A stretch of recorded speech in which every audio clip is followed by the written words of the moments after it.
Youssef de pyramide. Avez-vous déjà entendu parler de pyramides? Savez-vous ce qu'elles sont?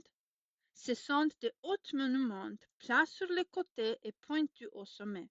Certaines d'entre elles sont construites en briques de limon, d'autres en pierre et ou en autres matériaux. Les plus grandes pyramides étaient les tombes de rois et de grands personnages d'Égypte. Il y a très longtemps qu'elles furent construites et elles existaient déjà quand Joseph se trouva en Égypte. Beaucoup de touristes vont les visiter. Le petit Youssef était né parmi ces pyramides. Youssef veut dire Joseph en notre langue. Vous vous rappelez que les Joseph de la Bible avaient 11 frères. Youssef avait lui aussi 11 frères et sœurs. Un jour, l'une de ses petites sœurs tomba malade et mourut. Et puis, une autre petite sœur, elle aussi, tomba malade et elle aussi mourut. De même pour une troisième. Pensez à la tristesse de cette famille. Mais voilà qu'un jour le père lui-même se sentit souffrant. Mère, dit Youssef, il faut appeler le docteur. Et le docteur vint, mais il ne peut sauver la vie de ce pauvre homme. Et Youssef resta avec sa mère et ses 8 frères et sœurs.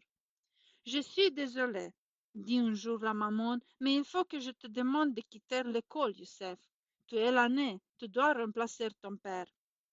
Quoique bien jeune encore, Youssef se mit donc à travailler pour nourrir et vêtir cette nombreuse famille.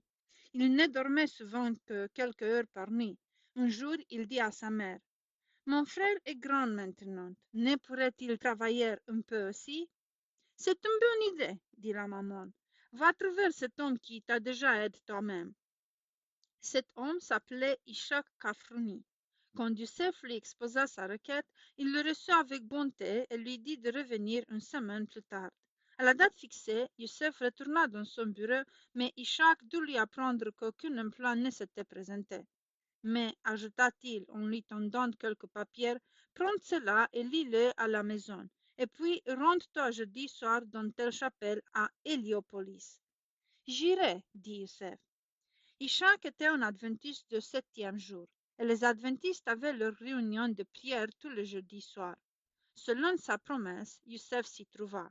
Il avait lu le papier qui lui avait été remis et écouta attentivement le pasteur parler de l'amour de Jésus. De retour chez lui, il raconta à sa famille ce qu'il avait entendu. Ces gens parlent de la Bible, dit-il, et je crois ce qu'ils disent. Le soir, dans son lit, il crut entendre encore la petite assemblée chanter les belles paroles d'un cantique et son cœur se remplit de paix. Peu après, la maison qu'il employa ferma pour le week-end et Youssef se trouva libre.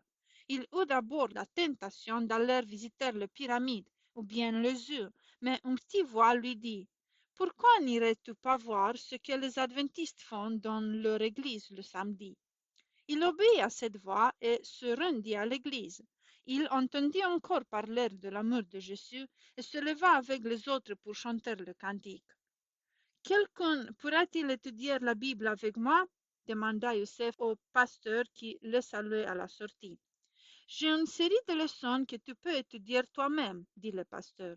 Elle s'appelle la voie de la prophétie. Si tu ne comprends pas certaines choses, je serai heureux de t'aider.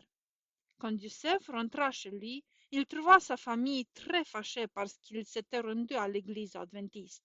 On lui fit des remarques blessantes et la brochure qu'il avait apportée fut mise en pièces. Mais il y avait une chose contre laquelle personne ne pouvait rien. C'est ce qu'il avait appris de l'amour de Jésus et le verset qu'il avait entendu lire. Youssef décida d'obéir à Dieu aussi bien qu'il le pourrait. Tous les matins, quand il se levait, il faisait sa prière et chantait les cantiques qu'il avait appris. Son préféré était « Entre tes mains, j'abandonne tout ce que j'appelle mienne ». Les leçons de la voix de la prophétie ayant été déchirées, il demanda à un évangéliste d'étudier la Bible avec lui. Quelque temps plus tard, il fut baptisé et devint membre de l'Église adventiste.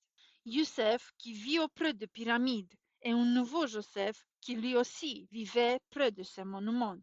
Tous les gens d'aujourd'hui peuvent être fidèles au Dieu comme ces deux jeunes gens.